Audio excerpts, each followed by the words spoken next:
Hey there, Grumpy Old Fart here. I'm doing an unexplained artifact video on the Kingoodie Artifact. Um, I haven't done an unexplained artifact in a while, and this one really caught my eye because it's another one of those where it couldn't have been placed there. It couldn't have accidentally fallen in a crevice or whatever. Let me get into this. I've done a bunch of videos on artifacts which have been found which simply cannot be explained. The internet has dubbed these OOPARTs, OOPARTS, or out-of-place artifacts. Essentially, people are finding things embedded in stone or coal seams or whatever with no explanation as to how they got there. Archaeologists and or anthropologists simply have no clue as to how these artifacts got there, and it's not that they're debunking them, they're ignoring them, which tells me they've got nothing. I'm just saying. There's a man named Michael Cremo, and I talk about him a lot in my videos. He wrote a book titled Forbidden Archaeology, and in it, he details facts, events, and evidence to support his theory that mainstream science has no clue what actually happened back in the day, and furthermore, mainstream science is lying and working hard to cover up everything that doesn't support their narrative. I highly recommend that book. Fair warning, Forbidden Archaeology reads like a technical journal. It is a difficult read, but the information in there is prime and it is jaw-dropping. Michael Cremo is not an author, he's a scientist, and he's a really good scientist, so again, it's written like a technical journal, so bear with that. But you gotta power through it because the information in there, if it doesn't make you sit up and take notice, nothing will. That's all I'm saying. You'd have better luck not being surprised at a UFO crashing in your backyard. All right. I highly recommend Forbidden Archaeology. Here we go. In 1844, workers in a quarry near the village of Kingoodie in Scotland were cutting sandstone. This particular vein of sandstone was tested and found to be of the Mesozoic era from between 360 million and 408 million years old. So, it's an old area of sandstone. The workers found an iron nail encased in the Cretaceous block. Now, this nail had not oxidized at all. It looked like it came from a hardware store. Okay? Now, initially, if you hear that, you go, well, somebody just dropped it there, or there's a mistake or something.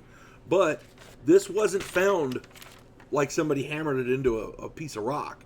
This was a nail that was encased in the stone. The stone formed around it.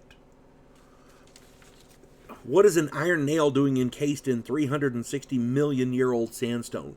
And how did that iron nail avoid oxidation for that long? Those are the two questions that scientists should be asking.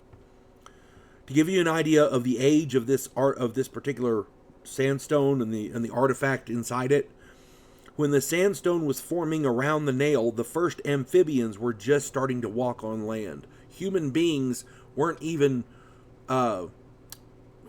Neanderthals at that point. That's a long damn time ago. This is like the earth forming kind of thing, okay? Or at least it's pretty close to that old.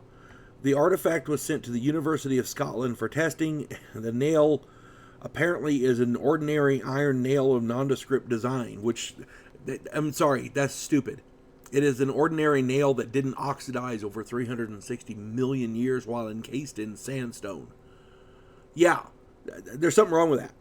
Okay, I would not trust that testing, that evaluation. However, several years after this testing was completed, the artifact mysteriously disappeared from a secured room at that university. Many believe this was done so that the hoax could be preserved.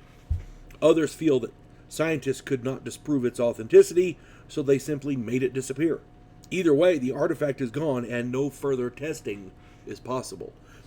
This right here is a case of the cover-up draws as much attention as the crime. In this case, the crime being the artifact. Not a crime, but you know what I'm saying. The artifact is weird and should be drawing attention, but the cover-up is like, okay, wait a minute, that's Somebody's hiding something. That's all we know. The fact of the disappearance simply raises more questions, which cannot be answered. This is par for the course and completely aligns with Michael Cremo's theory. And I fully subscribe to that theory. I really do.